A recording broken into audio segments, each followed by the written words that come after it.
एकलव्य की लगन। बहुत समय पहले की बात है, जब जंगलों में शांत और सुंदर जनजातियां रहा करती थी। उन्हीं में से एक जनजाति में एक बालक रहता था। उसका नाम था एकलव्य।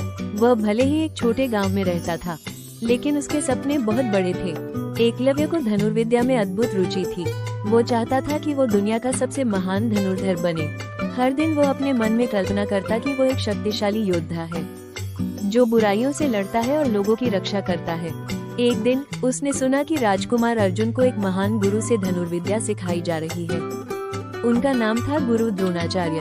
एकलव्य का दिल धड़कने लगा। उसने निश्चय किया कि वो भी उन्हीं से धनुष चलाना सीखेगा।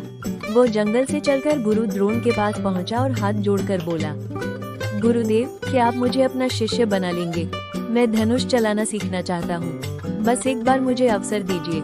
गुरु द्रोण ने उसकी आंखों में सच्ची लगन देखी, पर फिर भी सिर हिला दिया और बोले, तुम एक राजघराने के नहीं हो, मैं केवल राजाओं के पुत्रों को शिक्षा देता हूँ। एकलव्य का चेहरा उतर गया, लेकिन उसके मन की आग बुझी नहीं। वो लौट तो आया, पर हार नहीं मानी। उसने जंगल में ही एक शांत स्थान चुना और मिट्टी से गुरु द्रोण की एक मूर्ति बना दी। हर दिन वो उस मूर्ति को प्रणाम करता, जैसे वो साक्षात गुरु उसके सामने हो, और फिर अभ्यास में लग जाता। पेड़ों के तनों को निशाना बनाना, तीर चलाने की गति बढ़ाना, आंखें बंद कर निशाना साधना, ये सब वो घंटों करता रहा, बिना थके, बिना रुके। मौसम चाहे जैसा हो, एकलव्य रोज अपना अभ्यास करता। समय बीतता गया। अब वो ऐसा निशाना साधने लगा था कि उसकी तीर हवा को चीरकर सीधा लक्ष्य पर लगते। एक दिन गुरु द्रोण जंगल से गुजर रहे थे और उन्होंने देखा कि किसी ने बहुत दूर से एक पेड़ की गहराई में तीर मारा है। वे हैरान हुए। जब उन्होंने पूछा, ये किसका काम है, तो एकलव्य सामने आया और बोला, यह मेरा है, गुरुदेव। गुरुदेव। गुरु द्रोण चौंक गए। तुमने ये कैसे सीखा? एकलव्य मुस्कुराया और बोला, आपसे ही गुरुदेव। मैंने आपकी मूर्ति बनाई और उसी को अपना गुरु मानकर अभ्यास किया। गुरु द्रोण चुप हो गए। उन्हें चिंता होने लगी कि एकलव्य की कला कहीं अर्जुन से बेहतर न हो जाए। अर्जुन तो उनका सबसे प्रिय शिष्य था। उन्होंने एकलव्य से कहा, अगर तुमने मुझे अपना गुरु माना है, तो मुझे गुरु दक्षिणा दो। एकलव्य ने सिर झुकाया और बोला, जो आप कहेंगे मैं दूंगा। गुरु द्रोण ने कहा, मुझे तुम्हारा दायां अंगूठा चाहिए।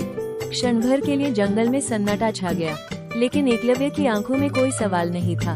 उसने तुरंत धनुष नीचे रखा, अपने थैले से चाकू निकाला और बिना एक शब्द बोले अपना अंगूठा काटकर गुरु द्रोण को अर्पित कर दिया। रक्त बह रहा था, लेकिन उसके चेहरे पर कोई शिकायत नहीं थी। उसकी भक्ति सच्ची थी, उसका समर्पण पूरा था। भले ही वो अब दुनिया का सबसे महान धनुर्धर नहीं बन पाया, लेकिन वो बन गया समर्पण और श्रद्धा का प्रतीक। एक ऐसा नाम जिसे सदियों तक याद किया जाएगा। आज भी जब कोई विद्यार्थी पूरे समर्पण और मेहनत से अपने लक्ष्य को पाने की कोशिश करता है, तो लोग कहते हैं, उसके अंदर एकलव्य की लगन है। इस कहानी से सीख। ये कहानी हमें सिखाती है कि सच्चा समर्पण, मेहनत और अपने गुरु के प्रति सम्मान किसी भी स्थिति को बदल सकता है। चाहे रास्ता मुश्किल हो, अवसर न मिले, लेकिन अगर मन में लगन हो और इरादे पक्के हो, तो कोई भी लक्ष्य दूर नहीं।